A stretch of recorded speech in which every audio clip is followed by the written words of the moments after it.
Coming up on this episode of Solution Based Community presents The Get Together, Education. How else are we going to be able to do what we need to do to improve our next generation if we don't educate ourselves or educate our young? We're already oppressed, so we're making money today to pay the bills for the 15th. Whereas looking at your child that may be in pre-kindergarten and understanding that they need to one day attend college, that's so far-fetched for that parent because they can't get to payday in 2 weeks. It's about the youth. It's about us giving up and saying, this is what we're going to do for you and give you a chance to get up out of this because y'all not beat for It should be an opportunity for everyone to be able to achieve what it is that they desire to achieve. There should be an opportunity for you to do that. I am quote unquote climbing the ladder, and there's a brick wall when you ain't got friends.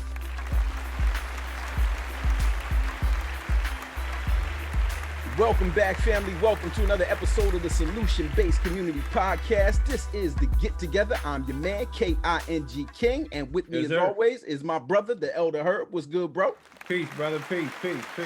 All right. Now, today's episode is all about education and some of the challenges we have with it as a community. And to get into that, we have some very special community members with us. First up, a teaching administrator and director of addiction counseling at Camden County College. Yes, sir. My alma mater. Dr. Leroy Stanford Jr. is here with us. What up, brother? Peace. Hey, what's up? Peace. Thank you. Right. Next up, we got the brother, the enigmatic, the eclectic Mansa Musa Jr. is in the building. What's up, Peace King? Peace, King. Peace to you, King. And peace to everybody on the platform. All right. And also we have elementary school principal, fresh off her doctorate in education, leadership, policy, and management. My cousin, Dr. Patrice Clark. What up, cuz? Oh, man. All right, we can close it now. I'm done. Yeah, right. That just shut it down right there, right? Right. So, wow. Yeah. All right. Now, listen, don't forget, you can catch this in every episode of the Solution Based Community Podcast on our website, www.solutionbasedcommunity.com. Log on, check out all of the videos, all of the content, or hit the links and tune in on your favorite podcast platform. Elder Herb. Peace. What up? What is the problem with education? All right. Alabama Slave Code, 1833. Mm-hmm. Not only was it illegal for African Americans to learn, period, right? The thing is that white folk will whoop their own ass, meaning that they will find themselves if they were found educating or allowing African Americans to be educated. These are facts. All right. All right. Another thing is that we know employment and education go together like peanut butter and jelly, right? Facts. So now, African Americans are documented to be twice as it. And now, correct me if I'm wrong. No, not correct me if I'm wrong in pronouncing this, but this is a fact. Twice as unemployed than the white community. We are unemployed at 2 times more. At least 2 times more, right, than white communities. Okay, so now we know how to open the refrigerator, right, and not say, yo, it ain't nothing in there, even if it's nothing in there. You understand? We know how to make shit work. This is where the soul food came from. You know what I mean? This is how we make it do basically what it do. So there's formal education, there's informal education. The thing is that I don't know which one weigh the most. You know what I mean? So and before we get into this, I got one important question. This is one important question that's not even on the layout. That's not even on, all right. So we got a lot of education in here. Between us all, there's a lot there, or even on that side where the doctors stand, there's a lot there's universities. There's not just college credits, but it's actually universities of credits over there. So before we start, I'm going to ask one simple question. Do you guys still eat fried chicken? That's No, all. sir. That's just a simple question. I'm sorry. I I You don't eat fried do it chicken? too much no more. No, sir. So transparency be told, I'm a diabetic, so I thank you for sharing it with me earlier, Okay. brother. There you go. So I've changed my diet, Okay. Mhm. air Okay. fry my chicken now. But Okay. yeah, I do Okay. sneak in and get my Popeyes chicken every now and All then. right. For the most part, I'm trying to be responsible. Yeah. I got you. So I could What's be up. around. Yeah. That's what's up. Dr. Clark, Yes. you still eat chicken? I try not to eat fried chicken. Sometimes I'll get it, but I'm pre-diabetic. So Okay. I, air fry it and try to stay away from it for the most part because I want to Okay. be around, Okay. I want to live. Master Musa Jr., you say you don't eat chicken, fried chicken? Now, I've ate it a couple times Okay. if somebody does it, but my diet, Mhm. my diet is from Elijah Muhammad. I got you. I don't do that fried. Too fried is hard on the stomach. Okay. And I need to think. So I don't eat fried food. To be honest with you, I don't do it. Got you. I got you. Yeah. Gang. That's the same with me. It's because of my diet. Basically, me and my cousin, Dr. Clark, we both shared the same issues with being pre-diabetic and things like that. And we've shared our our weight goals and health goals. And one of those things that we both tried to deal with is cutting out that food that's not good for you.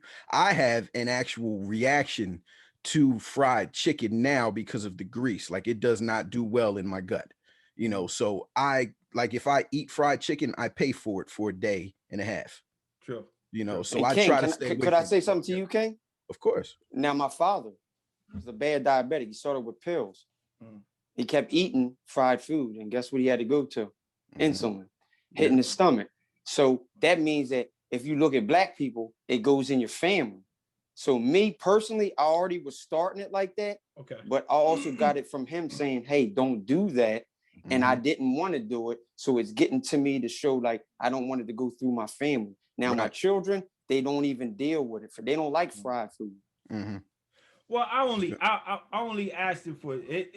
There's a few reasons why I asked that. I actually just to lighten up the mood for one. Another reason why I asked it is basically to trick you guys into showing us as the community the maturation of our thought. You know what I mean? Our ancestors would be proud. The reason why food was fried in the first place, right? This soul food was fried in the first place because it extended the shelf life of the actual meal. So now that we don't have to extend the shelf life, you know what I mean? We're afforded opportunity, or we're afforded the bread to really, you know what I mean, to get what we need to get, refrigerate, things like that, all of that stuff, right? We're afforded that, right? We actually use our brain and say, all right, if I do acquire the taste, we're going to do it in moderation. So basically, I just threw it out there for a little trick to educate. So now, from your perspective, Dr. Stanford, all right, is education important to us in the community, in our African-American community? Should it be important to us? Yes. How else are we going to be able to do what we need to do to improve our next generation if we don't educate ourselves or educate our young? Yes, sir. And I think too much is all right, I don't get paid to think right now, so not right now. You're not paying me, right? Huh? Paid to think, so I better keep It depends. But what I do believe is that it's so essential for us to get educated and to continue on, especially if our passion is to improve ourselves. I was sharing a little bit with you guys before we came on the cast, before King got on and everything, about the whole process of starting with the GED and moving on to where I'm in now with what I'm doing. And it's not to brag, it's just to say that we can come from all types of backgrounds and we're no better than anybody if we pursue our education. So, and you're going to my alumni. Are you still in school, Herb? Yes, sir. All right, so you're going to my alumni. Yes, Lincoln I am. University, Lincoln University. right? Thank you. Go Lions. It's important, and which is an HBCU, by Yes, the sir. way. And don't let Cheney or anybody else tell you we are the first. Yes, sir. Yes, They sir. are the first, brother. So Yes, sir. I don't We want are the to first. be confused about that and start throwing touting accolades out there. Lincoln University was the first. Yes, sir. That's a fact, and I don't want to get into all that. But I think it was so important for me to say that is because I was one of those kids that was always smart in school, but grew up in the projects in the hood, whereas with an abusive family that said I was never going to be nothing. Wow. Dude. So that never gonna be nothing is now. Never going to be nothing. That never gonna be nothing is now an educator. Telling my kids and everybody that it's mandatory not only that they complete high school, but that they complete college. Who? Talk about that, brother. Manage some form of continuing on to improve themselves, even if it's military. True. Because through military, and I'm a former military kid, military person, I know when I was in the Navy, I went to school. In order to perform my task, I still had to go to school. So when my son decided to go in the military, I said, cool, because you're still going to be getting some form of training and education as you grow and build your brand, build your career, whatever it is for you. And I didn't try to persuade him to do anything that I'm doing. I just wanted him to be the best him that he could be. Same with my daughter. My daughter is graduating from Lincoln University with her bachelor's degree in accounting in May. Wow. Nice. I'm excited Congratulations that, to you, baby. Congratulations, brother. To you. Congratulations to y'all.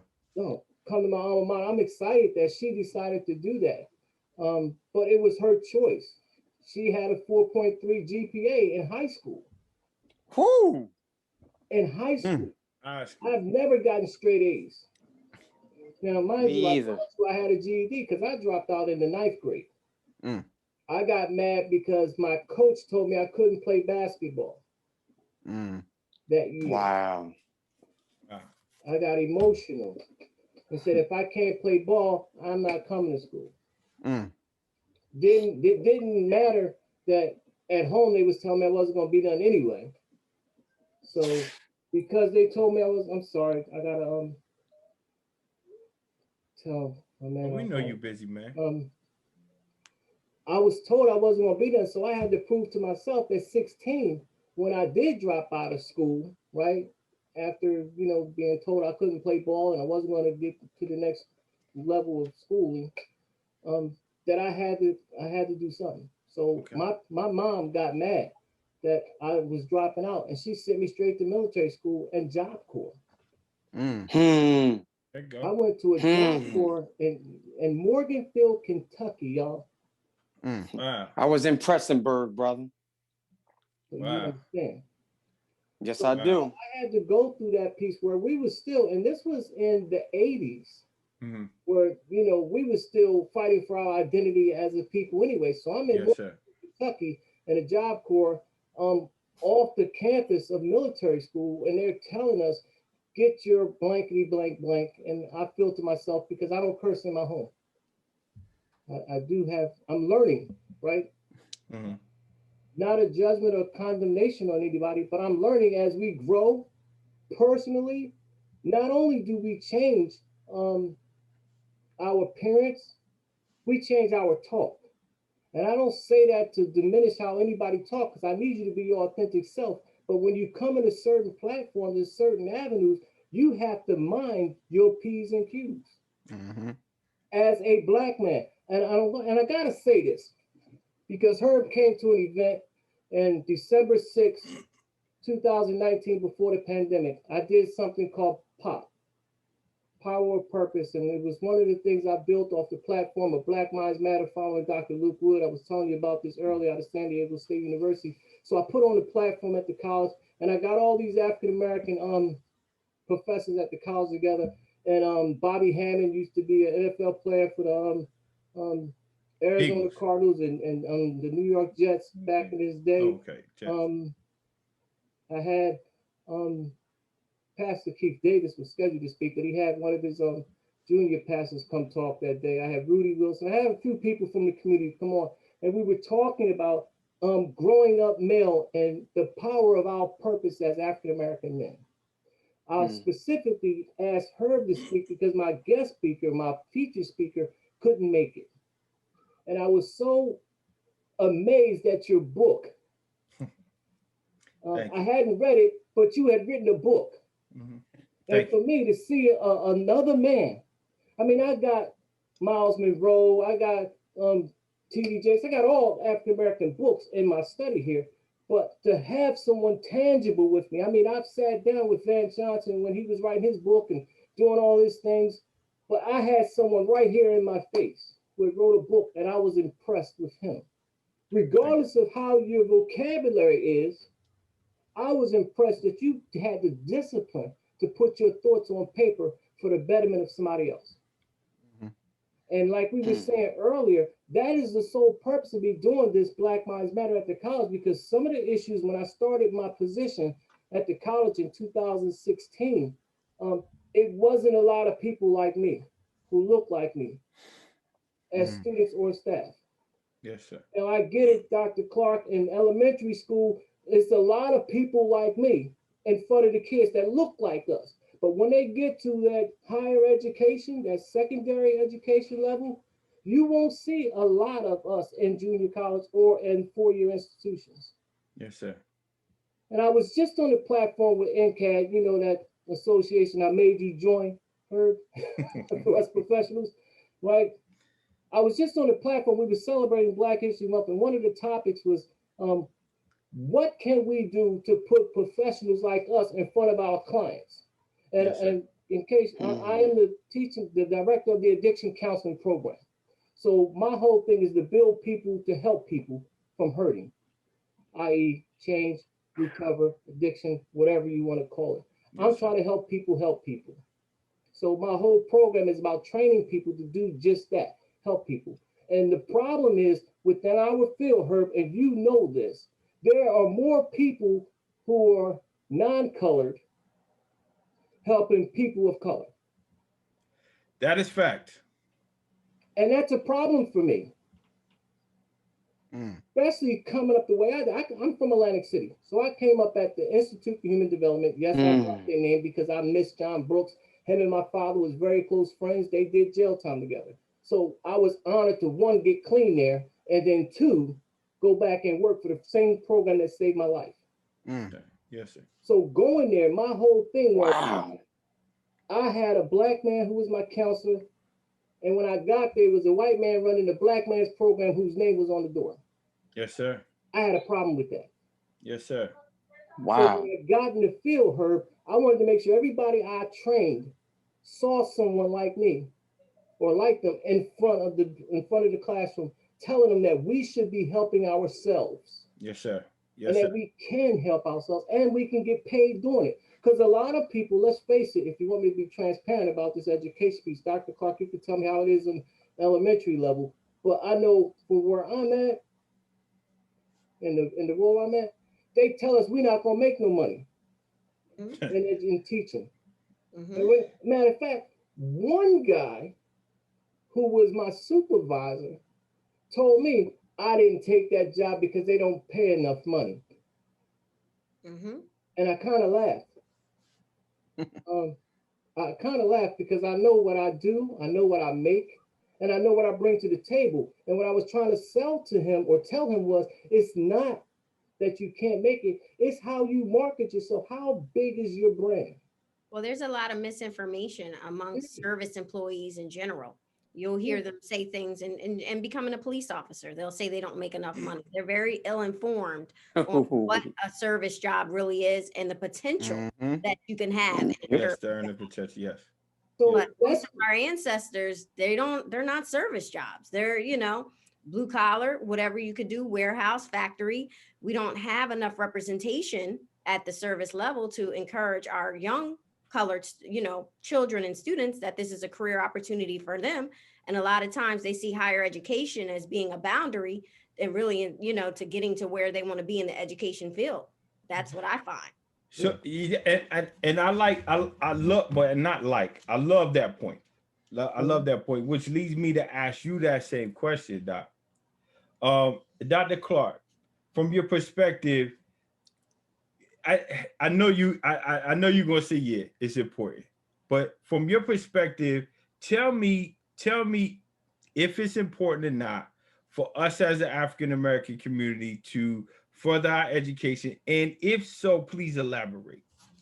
I'll say yes, it's important, but my issue that I'm finding is access to education and having a role model to help our students and our children understand the importance of education.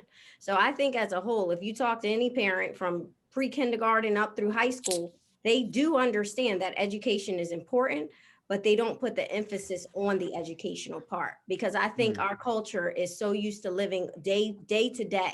We're living for the moment. We're living for next week. We're living for tomorrow.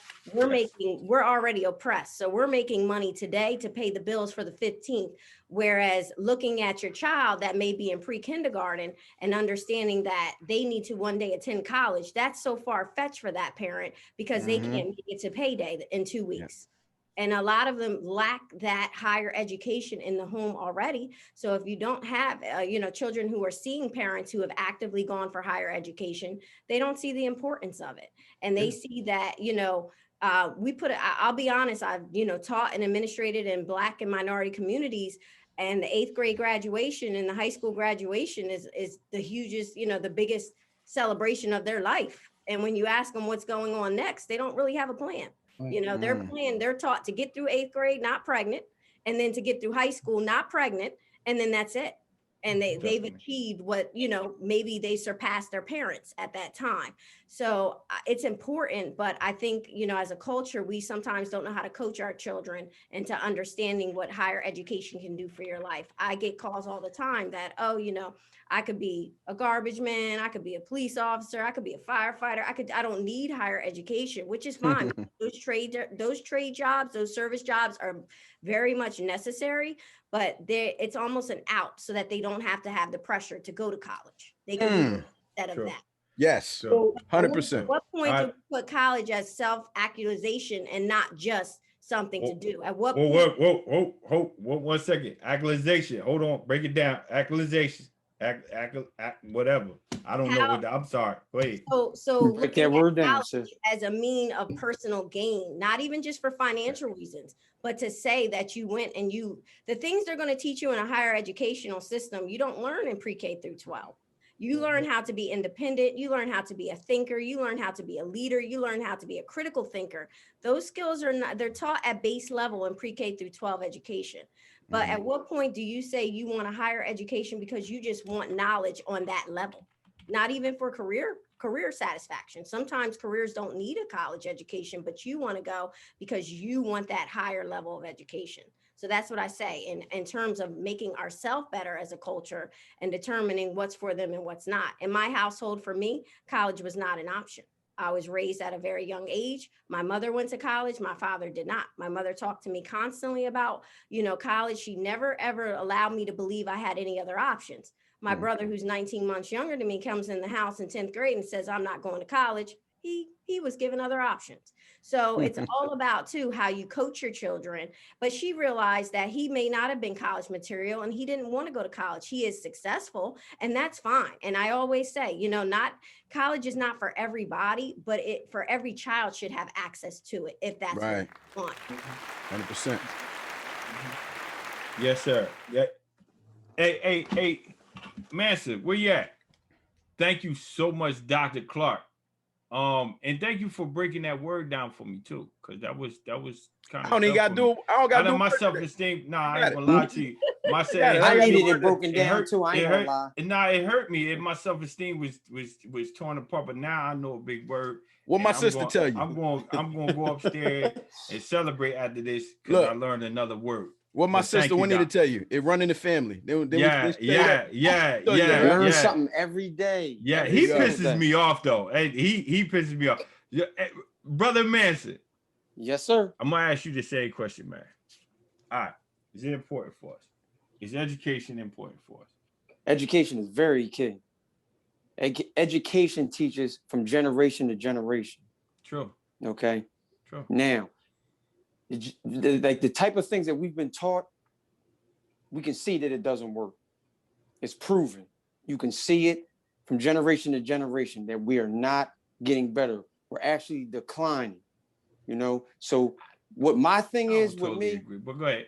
Go ahead. My thing with me is that I feel that we need to be separated Okay. from Caucasians. Okay. And I'm just being honest, and you know I'm an honest person, because we have lived underneath of this tyranny for so long and we haven't caught a break. We've come up from different generations protruding through what they've been trying to do to us, but we're at a generation where they just don't care. And it's called the war babies. I call them the war babies. Okay. And they not listening to us. They don't want to hear that old time hymns and sitting around. They want to say, what's the direction and where you moving to say? Okay. And a lot of people not going to understand it. It's about the youth. It ain't about us. It's about us giving up and being self-centered and saying, okay, it's about you. This is what we're going to do for you and give you a chance to get up out of this because y'all not beat for this. Okay. Thank you, brother. You're welcome, sir. We're gonna definitely get back to that point. Because man, you're gonna kick it. But I would like to say, first of all, it was a super honor to have the brother Leroy Stanford on here, doctor. I love you, brother, personally. I love you for what you do for this community. I love what you do for us. I love what you've done for me. Continue your work. Your work is needed. Your work is so necessary, beloved. I mean, I don't even know sometimes if we know how much we worth to this community, man. And I want to tell you from the bottom of my heart, if nobody else tell you, man, you have paved the way and continue to pave the way for a lot of us. And I thank you, thank you, thank you, thank you, thank you. Keep handling your business, keep doing your work. I promise, as a student forever, that I will continue this mission. So if you got any closing remarks, because I know you got to roll, you got to handle a lot of business. Can I thank him before he goes? Yeah, yes, and I'll sir. thank you. I'll thank you, sir. And I do want to connect with you. And that's the honest truth. Because when you were talking, it was like carbon copy and you moving to where you got to get. Man, I would like to ask you to be my mentor. And that's the honest truth. He won't shut it down, though. No. I'm really honored that you guys asked me to participate and be a part of. I definitely want to be able to come back for part 2. I do have a engagement that I have to jump on. You stuck, man. You're part of this community. It's an emergency client that I really need to see. But please, when you have a part 2, please invite Dr. Clark back, because I do want to finish our conversation about accessibility. I do have something I want to talk to or speak to that, as well as Brother Manta's comment that he just made, because I think there's a parallel that has to be made. And I think we are in position to make that parallel happen. I just don't have the time tonight to talk, but I do apologize. I'm excited for what you guys are doing. Nice to meet you, King, man. I've heard a lot. You too, brother. Appreciate you.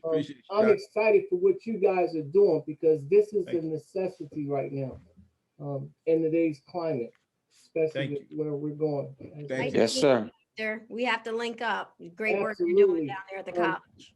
Yeah, Thank you, sir. We'll make sure everybody linked up. All right. All right. All right. Let me know when you do the next piece so I can come back if I'm Dr. Clark, and we can finish having an honest conversation about how can we improve our communities. Absolutely. Yes, sir. That's what I'm working on right now. Thank you, brother. All right. God bless y'all. Take care. God bless. Peace. All right, now. Bless you too, brother. The solution and not the problem. Yes, sir. So check it. The doc, very good friend of mine, man. I mean, I was honored to speak at his Power of Purpose. I know y'all heard him reference to my language. several different times, you know. But check it out. Check it out. As a formerly educated human being or brother or African American, I speak the language of the people in front of me, and I keep telling people that, like, I'm not I consider myself bilingual. Yeah, I can talk that talk, but at the same time, if I'm confronted with a whole bunch of people that speak a certain dialect or that needed certain things broken down, this is what I'm going to do. Mm-hmm. So that's the colorful language that Doc was speaking about, and it's just Elder Herb. You know what I mean? I can't say too much, but right, Brother King, would you like to grace us with the next question? All right. So, next question is, do we feel we place the appropriate emphasis on continuing our education as a community? As a community, do you think like we really put emphasis on the significance of education? Because I'm gonna tell you straight out, college was rarely spoken about in the house I grew up in, and I briefly heard you touch on that too, Doc. Yeah. So I would love for you to elaborate on that. So I'll say this: were your parents or whoever you live with, were they college educated? No. Okay. So how can we as a community speak on something we know nothing about? How is that fair? If we're not giving the tools to understand the importance of it or being taught the importance of it, how can we relay that message to anybody else? I can't talk about things that I'm not familiar with. I can't promote things that I'm not familiar with. So that when we have situations like that, at that time, I think a heavy emphasis needs to be placed on in the educational setting for our students and getting them the opportunity to know what college is about. Because if your parents or your grandparents, your aunts, your uncles, whoever you live with did not attend college, there is someone in your life who did, and that's your teacher. So you talking about my white teacher? Your that's what I had. Your exactly. White teacher, your black teacher, but what are they doing to promote college education at a young age? I was in a first grade classroom today. They kept giving examples of college. They kept saying, we need you to come up front and talk to the other students. When you go to college, you have to do presentations. And it was always connected back to it. And that's a multicultural classroom.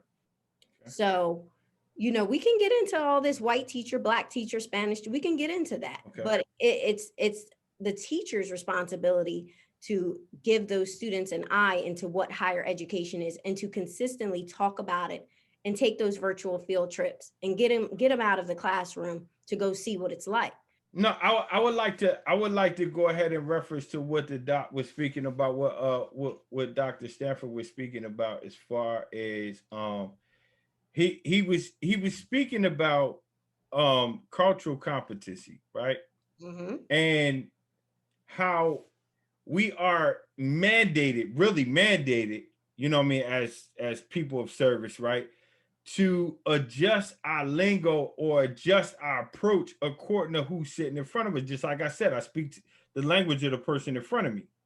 So what I'm saying is, when I say a white teacher, I'm not saying because there's one white teacher that looked out for me like hell.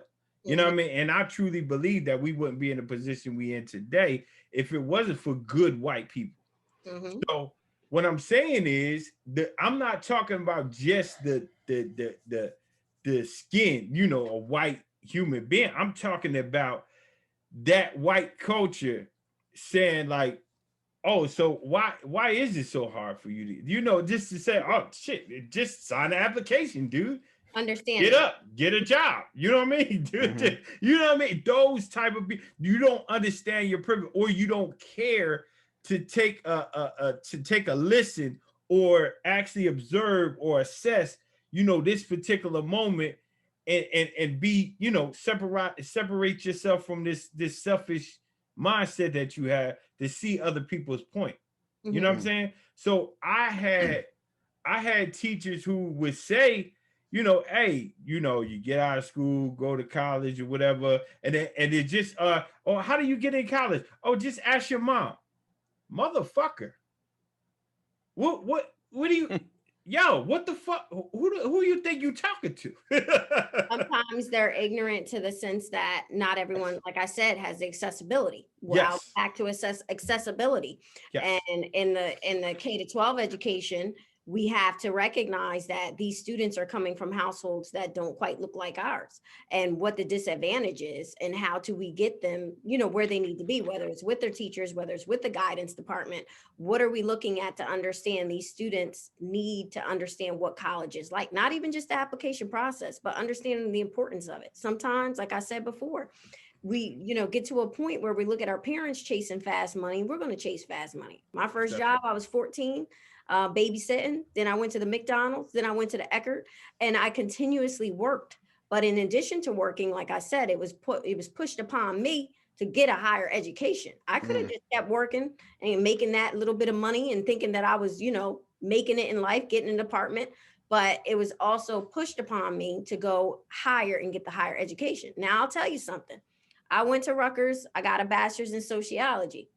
What is there to do with a bachelor's in sociology? There's what Socialize? Yeah. Socialize. Who's hiring a sociologist? Have you heard of anybody hiring a sociologist? Hey, you socializing with us, so I mean, I learned a lot about community, but I knew right then and there that wasn't going to be what's going to make me money. That's I've had friends come out with psychology degrees and still don't have a job. So I knew at that point I had to make a different path. I said, okay, I'm going to be a teacher. So I went to school again to be a teacher. I came out, I'll be honest. I thought teaching is my passion. I still love to teach. I teach as much as I can, but the money, they're starting teachers out at $47,500 when I came out of school. I said, that's not the kind of money I want to make. It's good money for some, but for me, I'll be honest, I wanted more. What's going to get me more money where I don't have to completely change careers? You go back for leadership. Became an assistant principal, still not satisfied. I'm like, and that wasn't really financial. That was, I knew that I could make an impact at a higher level. So go back to be a principal. I'm a principal. I'm still not satisfied. I feel like I need to be in the university level to teach people like myself and others coming out how to deal with some of these cultural barriers that we're seeing in school, especially in 2020, 2021. Yeah. So, and that's not, so I've gotten past the financial part and I've realized that my words have power and that I can empower somebody else. So that's where I am. Hey, Doc, I got a question that's really, that, I don't know, it just came to me as you were speaking, right? When Chris Christie was, here in this state, you know what I'm saying? He had somebody as the superintendent of schools that was less formally, I'm gonna be as politically correct as I possibly could be. That was less formally educated than a lot of other candidates. I'm not familiar with it. All right, was it? I'm just saying. All right, this is the true fact though. But what I'm saying to you is that he had a superintendent. The reason why I say he had a superintendent was his man's in them. Okay. You know what I mean? He doesn't care about public education. He only cares about private education. I understand. I understand that part. The thing is that when it comes to this is why this is just the interlude to what the question is. Basically, when it comes to getting up there, and I'm in that position right now. I'm in a position right now where I am quote unquote climbing the ladder, and there's a brick wall when you ain't got friends, right? But I'm a gangster, so I bully my way through if I have to. It's difficult. It's 30 times more difficult than it is for me than a little intern. You know what I'm saying? Which is nothing wrong with an intern. I say myself, although I have credentials in several different areas, I'm going to be an intern to the day I die because I'm going to constantly be learning. You know what I mean? To grow yourself. So, yeah.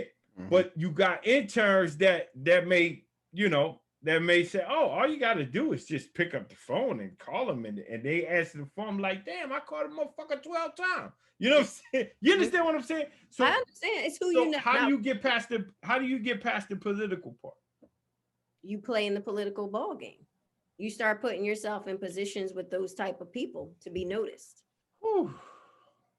That's a tough one, Doc. You have to start networking. You have to I got a strong enough network to get me what I think, right? And if it ain't for me, it ain't for me, because I ain't gonna lie to you. When you said that, I'm thinking about, and I don't think you saying it that way, but I'm telling you how my mind works, right? I'm thinking about shucking and jiving, and I don't do that type of shit like that. Like, I got too much pride in my. Nah, but I don't want to say pride. Yeah, no, pride, because proud. I'm proud of myself, and I got too much pride in me, and to adjust my adjust myself for a position. You know what I mean? Not to say you will, because do that if that's for the betterment of who you're trying to serve, though. A difficult one. You're gonna have to get back to me on that, because I ain't there yet. I'm telling you real talk. Yeah. I'm not there yet. I am not there yet. I'll kick the fucking door down. I am not there yet, Doc. I promise you. So that's something you have I'm working on that. Because you have to realize that there's people out there that need you, and you have to get to a point to where you can help those people by any means. Sometimes at the level you're at, you cannot help those people. And if you find a way, then don't forget that there's always another way. Like, if you come up with the different way to do the things that need to be done, then you the one that did that. You know what I'm saying? Once you get there, you bring other people on. Right. You send the elevator back down. That's what you do. You know? Hey, King, I just posted that, like, it was a week ago. As soon as I get on, I'm bringing all my people with me. I said that. And I'm literally a few credits away. There you go. You know what I mean? So what I'm saying is that at this level right now, which I won't lie to you, my abilities, my character, and my talents got me where I am. What I have, and I'm not tooting my own horn, but what I have in the field that I work in can't be taught. The thing is that when you create this new software, right, and you know it, right, and you sit next to me and you shining or whatever have you, that software shit can be taught, but what I have can't be taught. Does that make sense? So that's what's keeping me afloat. I just gotta stay in my lane as far as that. Now, what me and King has a boots to the ground type of, with a buffet of formal education, informal education, network, how you get in here type of position. You know what I mean? Me and King graduated together. I don't know if you know that, Doc. We graduated together randomly, didn't even know it. Randomly, and we were already friends. You know what I'm saying? We were already great friends, and we didn't even had that conversation with each other. We just showed up and was like, "Oh shit," hugging and shit. You know what I mean? It was crazy. And so I understand the importance of formal education, right? I do now. I understand the importance of formal education. I speak for the people on a regular basis, and I also know that it's very important for you to have the ability to speak the language of the person in front of you, in order to let them know, like this platform, like you, Doc, and how you're so relatable, right? Guarantee, if I know it's inspiring me for one, but I guarantee it's inspiring the rest of the, the rest of the community. Mhm. You know what I mean?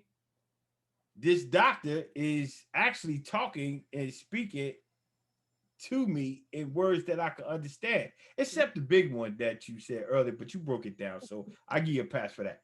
So you got to understand that it's very important. You might not even, it might be second nature to you or first nature.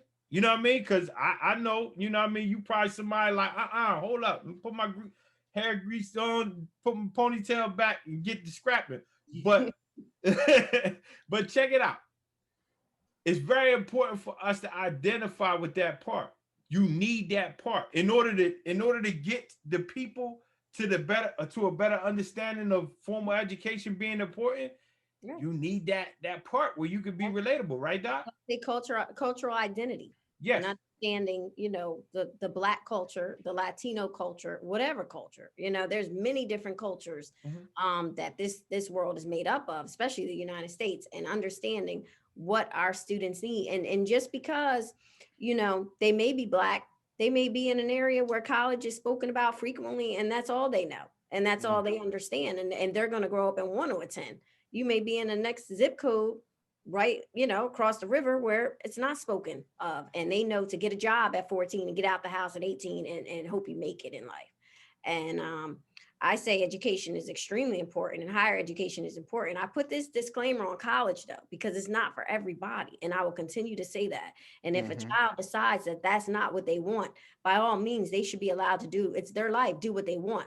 But they should always be given the choice that that's an option for them. It should never not be an option for them. Yeah. I remember when I was I was getting ready to graduate 8th grade.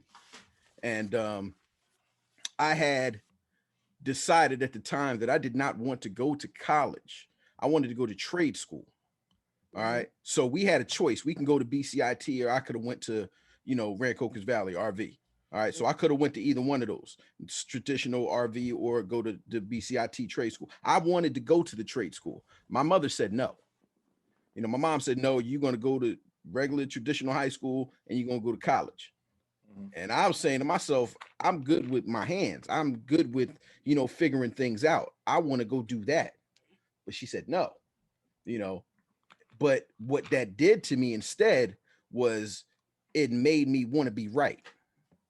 So I didn't end up going to college, because then all of a sudden I fell into the music, and now I don't need college to go be a rap star or, right, be a producer or be a baseball star like I wanted to do and all that. I didn't need to do all that. I could just do it right out the minors, or I could just go and make these beats and lay these tracks down. And next thing you know, I'm a star. But the problem with that was I didn't realize that there was a plan for that also, that would definitely include schooling, higher education. You see what I'm saying? So a lot of times people get that mixed up, where they don't understand that there's dreams that they have, even if they're dreams of grandeur. Schooling is very important for you. Wait a minute. Come on, stop this shit, dog. Which one was it? You doing all the grandeur. What the hell is grandeur? I'm thinking in the courtroom. Large. Grand jury is some shit like that. What are you talking about, dog? It's just you gotta stop this shit, King. Everybody don't be doing shit like this. Like, it's not that serious, yo. What do you mean it's not that serious? If it ain't that serious, don't say the shit then. Grandeur, large splendor and impressiveness. King, I got a question for you. You're a father now, and looking back on your mom not letting you make that decision that you wanted to make in 8th grade, would you let your son make that decision? Absolutely, because I didn't start the education and the process of teaching him about how important education was. Now, I started that when he came out. Okay. So as soon as he came out, that's all I was thinking about was, these are things that I didn't get to do, but I didn't have the right type of voice in my ear all the time because of the type of person that I was. My mother is fantastic, but I was hard-headed, and I wanted to be right, what I'm saying, more than I wanted to listen. So that was a problem, so I know right now, if my son is anything like me, which God went on ahead and did that. Yep. Sure enough, just like you. I know that he need to have that ear, somebody that's going to listen to him, and also not push down his ideas or his dreams, but talk about them, bring them up, and also let him know that there's a bigger world out there than just that. And it's going to be through education that you're going to have access to all of it, every bit of it. You know, so he knows that. Like I said, I had a conversation with my son, and it starts with little stuff. He was three, maybe 3, 4. And I said, son, what do you want to be when you grow up? And this little boy spat out, I want to be president. Mm-hmm. And I said, what? You want to be the president? Well, you know what that's going to do. You know what you're going to need to do that, right? It started very simple. I didn't talk about school or nothing. I said that you're going to have to work hard. You're going to have to keep your integrity. All right. And you're going to have to, what did I tell him? You're going to have to work hard. You're going to have to keep your integrity, and you're going to have to persevere. Stay strapped. Stay strapped. That's what the dudes with the big guns is for. They got that. Nah, you got to have it. Listen, man. Listen, yo, you don't remember they let that what was it? They let a family or somebody in the fucking dinner that wasn't supposed to be in there. Oh yeah, they did. Yeah, you gotta stay strapped, man. I'd have pulled the strap out on that ass. For real. Who the fuck is you, dog? Yeah.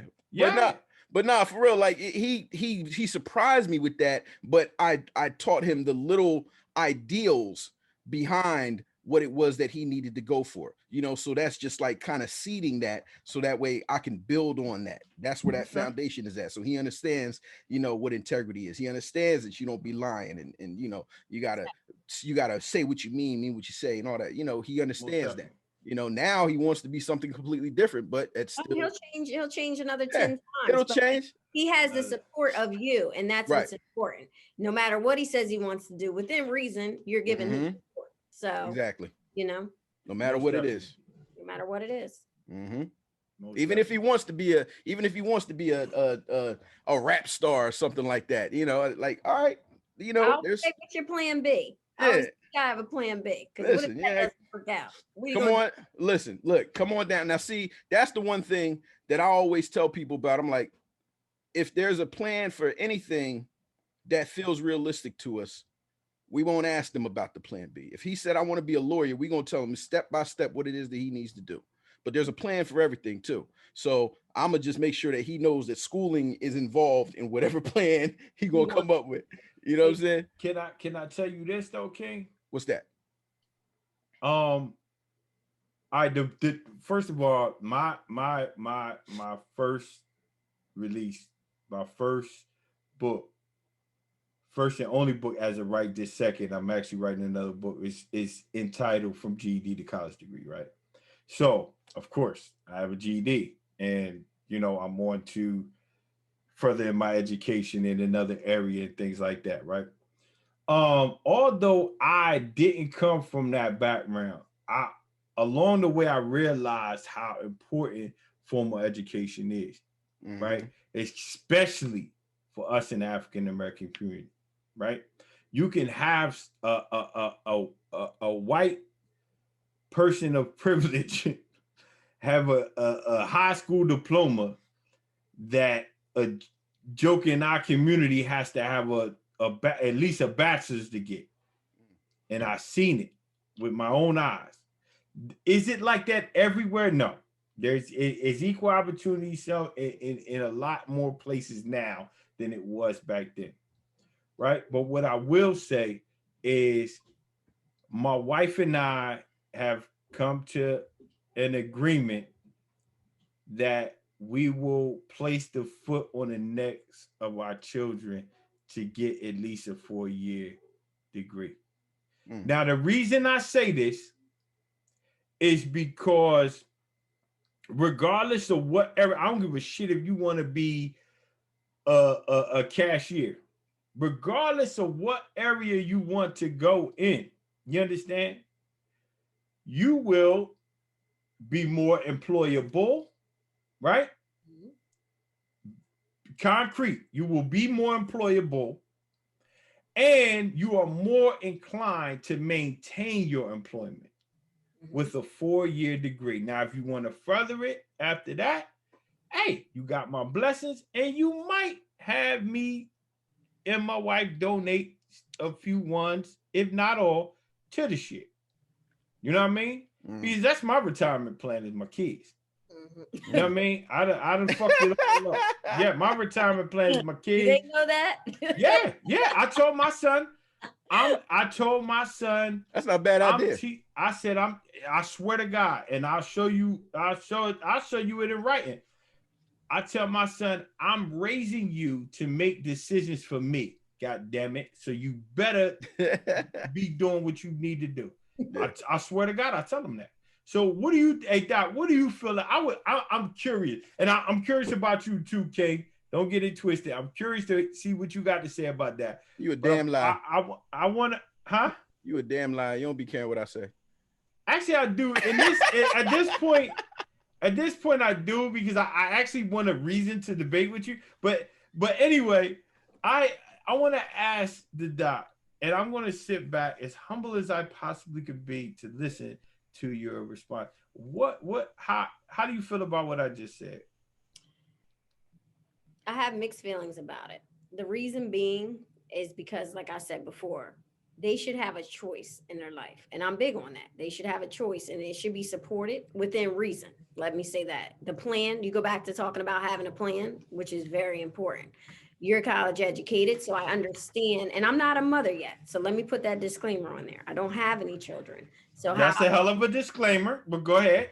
So I may, when I have them, feel differently than what you're saying. But you're right. The access, they're going to have access to it because of you. So they will be more employable. They will sustain longer employment. However, what if you have a child, and I don't know your children, who just aren't college material, who just say, you know what, that's too much work. That's too difficult for me. I'm going to have to climb too many ladders to get where I need to go to attain that. As long as they have a plan, and as long as their plan is going to be lucrative, into which they can take care of themselves, and they're okay with their plan, I should say, let them do what they want to do. Because what you don't want is someone feeling forced to go into a career or go to college for areas that they didn't want to do, and they're never going to aspire to even be in that career. I could definitely agree with you on that, and I do Amen. have some feedback for it, but I want to go to King and ask him to elaborate, because I'm gonna get jumped today. So I'm gonna ask King to elaborate on that. I know it's your family against me, but go ahead, King. I actually agree. I agree with Dr. Claus. I agree with her because it's about. Oh, for the record, I don't give a shit, but go ahead. Okay. Long as we're clear. Yeah. I just wanted to throw that out there. Disclaimer: I don't give a fuck. But go ahead. No, I agree completely with what she said, and it's important that not just in this, but in all walks of life, I'm a believer of equality of opportunity. So you got to be able to have those opportunities across the board for everybody. It should be an opportunity for everyone to be able to achieve what it is that they desire to achieve. There should be an opportunity for you to do that. If you have that opportunity to go to school and you choose not to do it, all right, well, that's your choice, so then you've made that choice. By the time you get there to choose that, you're pretty grown. Now, if you make a mistake, you can go back and you can fix it later on, as long as you ain't do nothing too bad, but as long as you have that opportunity to do it, you're all right. I tell my son all the time, listen, you make a mistake, you make a wrong choice, it's okay. You know what I'm saying? As long as you are not 6 feet under and you are still breathing, every single day is another opportunity for you to turn it around. Yep. That's the truth.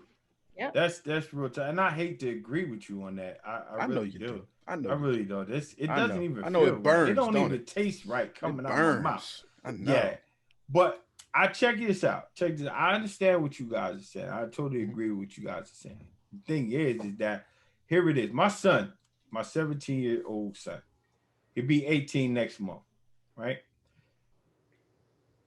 He currently has 2 incomes, which he dropped one of the incomes. He was up to 3 incomes. Mm-hmm. Okay. He had income since he was 16 years old. Mm-hmm. He is an entrepreneur. He buys and sells on the internet. Okay. So what I'm saying is that, yeah, he said he has a plan, and I believe him. Mm-hmm. His account is attached to mine because he's a minor, and I see the money coming in and going, and I know where it's coming from, where it's going to, Mm-hmm. right? I control all that shit. The thing is that I believe that his network will grow when he goes off to college. His experience will grow, right?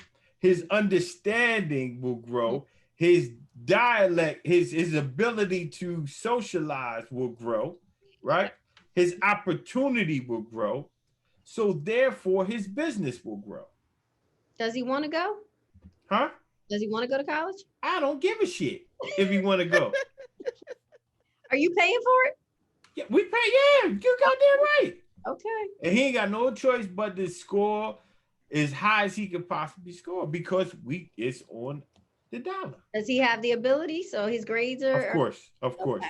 It's up to part. And he goes to a private school now. He's All right. So a really sharp school. He has what it takes to be successful. He does have. We set him up from day one to have what it takes. We set all of them up. Actually, all of them went. That's very key. What you said. You set him up from day one. From day one. You know what I mean? Had no other alternative but to go to school. Their school costs more than me in this fucking master's program. So yeah. So what I'm saying is that we set you up from the door. So I don't want you knocking back on my goddamn door for nothing. Because we buying the efficiency once y'all get the fuck out of here. There you go. That's it. You know what I mean? So for private school. So I'm sure 90% of wherever he attends is going to college. And his income about it. They are. His income was on the strength of his network within this school. You know what I'm saying? They all put each other on and like, oh yeah, well you do this, you do that. I'm gonna take this, we gonna flip that or whatever. My son's a little hustler. Yeah. You know what I mean? Now he got the hustler spirit from his father, but he got that network. He's already networking at 17. Yeah. 15, 16, 15, 16, he started his business. So yeah, he's networking. He has a large network. He's a very likable guy. And I just want him to expand.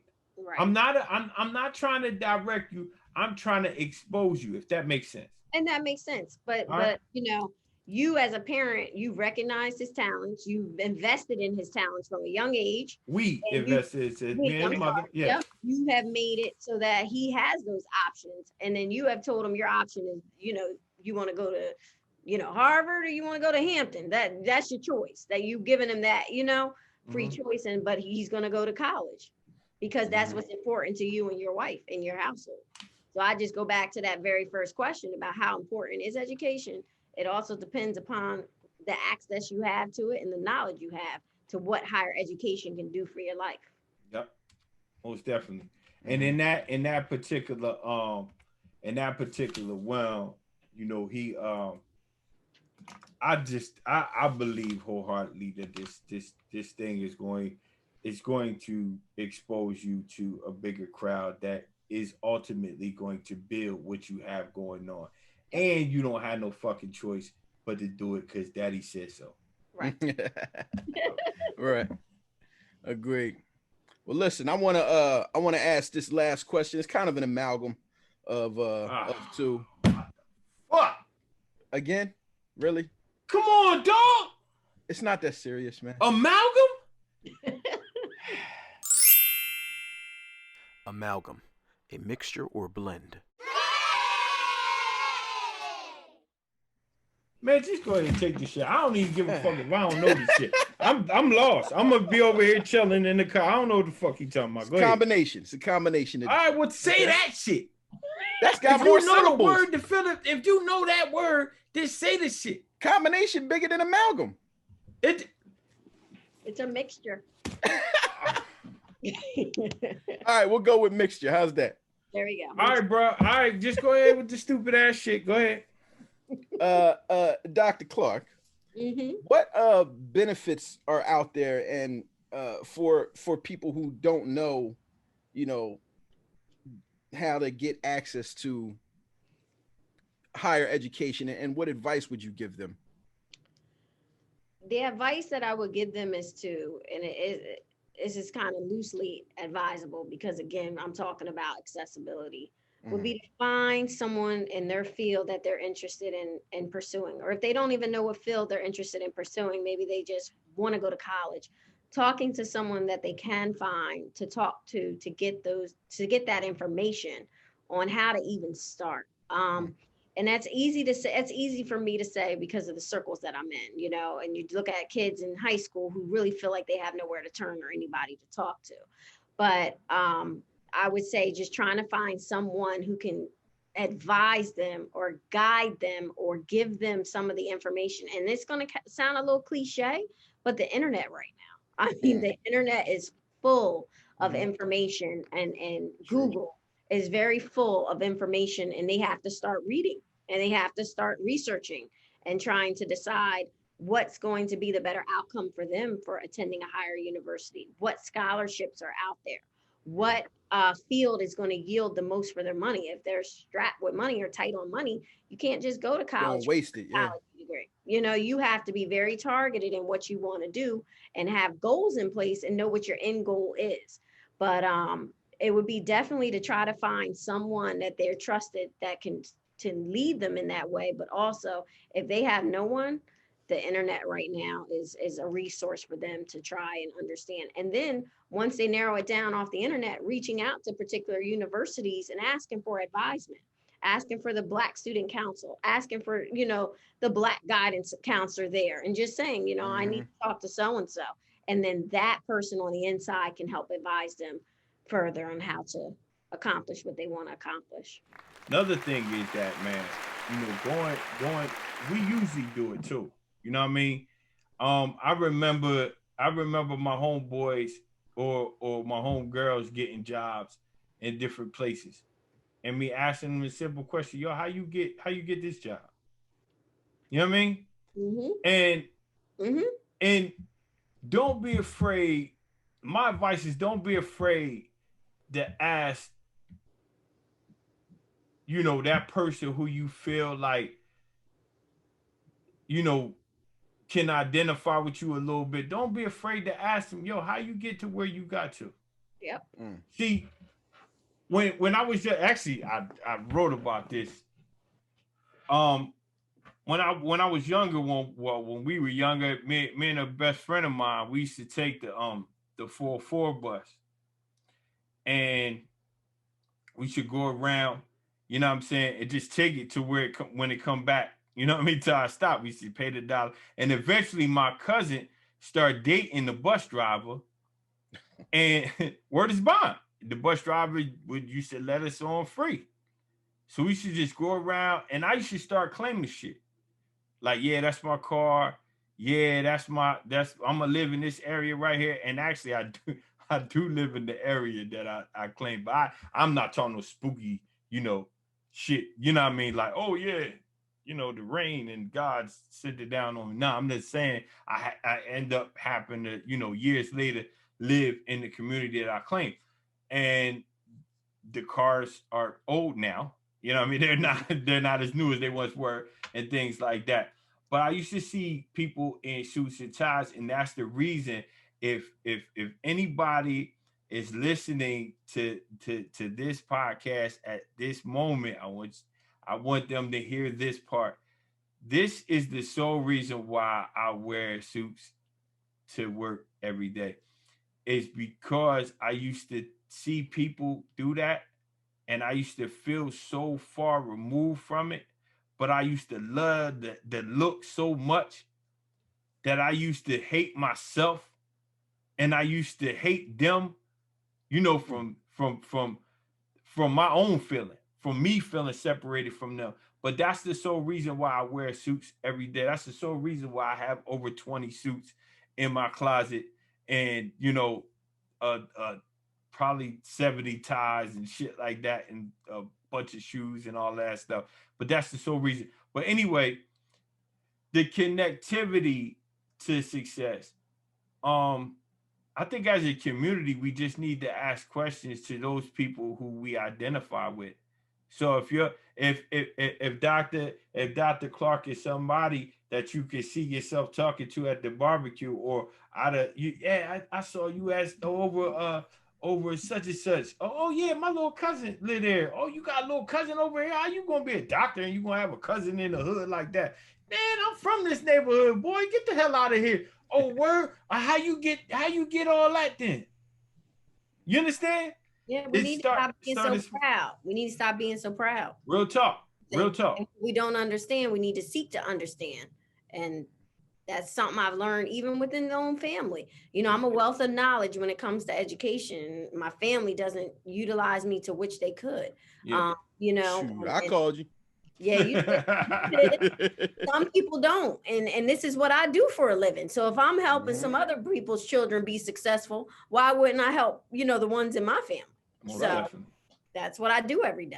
You know, they'll call me all different races and cultures and ask my opinion on education of their child on a daily. And they have college degrees. So, but they value my opinion as the principal of the school, you know? Right. So Yes, man. it's important. Very important. Very important. That's right. Extremely. What do you say, King? Man, I'm just very grateful for, you know, everybody came on and Tracy, Dr. Clark, You can call me. my cousin came on and showed off a bit. So I thank you so much. I know you got to go because of some things going down, but just any last final comments that you want to say? Thank you for having me on. Next time you have any type of segments, if you want to even have me do something on, you know, access to college and helping students, you know, we can do that on part 2. Yeah, we can do that on part 2. Where to look at scholarships, what schooling really costs, because I've mentored a lot of high school students when I was a high school administrator, and we broke down the costs and it was attainable for them, you know. So any of those things, if you have a particular audience, please use me. That's what I'm here for. Like I said earlier, you know, the money is the money. I'm ready to serve the community and teach others what you know I know at this point. So this is what I'm here for. Right. Most definitely. Right. And we greatly appreciate you, Doc. I really do. We as a community, we need to be, you know, it's for actually, first of all, you stuck. You're a part of the community. I forgot to tell you that. Okay. All right. So it's a wrap, you family, and that's it. Okay. So you will not as you hear the podcast, I mean, we all rotate. You'll hear a lot of this, you know, similar characters come on and get a spill and so on and so forth. And it's just one big party, and we just one big family. It's just one big barbecue. One big get together. One big get together. That's what it's all about. Closing, my dissertation, my research was on minority parents and how they feel about education and what areas they need support in education. So I can even talk about, again, accessibility and how minorities are measuring up to their white counterparts and what the difference in parental involvement really looks like. So most definitely. We appreciate that. We definitely appreciate that. In this particular community, man, we have done so fucking much. And I never really sat back, bro, and thought about it. Like, you know what I mean? I don't want to toot my own horn. And I mean, I'm just hearing this from other people, but right now I'm starting to like see it. Like, we doing so much as a community. We coming together and giving off so much information, bro. Yeah. Information that I grow on. All your stupid ass words. Like, I learned new words and shit. Well, I think everybody learned something from this. You know, that's the point of this. You know, that is the point of this, was to find out answers for the community from the community. That was the entire point. Most definitely. So when we hear on season 2, episode 3, 4, episode 4, I don't know, episode 4, you know, you can see it. You know, you can see it, you can feel it, you can, you know, the feeling that you get from, you know, people who will participate and people who view it and see it, they understand what it is that we're doing, you know, and they're appreciative of it. Everybody's appreciative, you know, so the energy is palpable.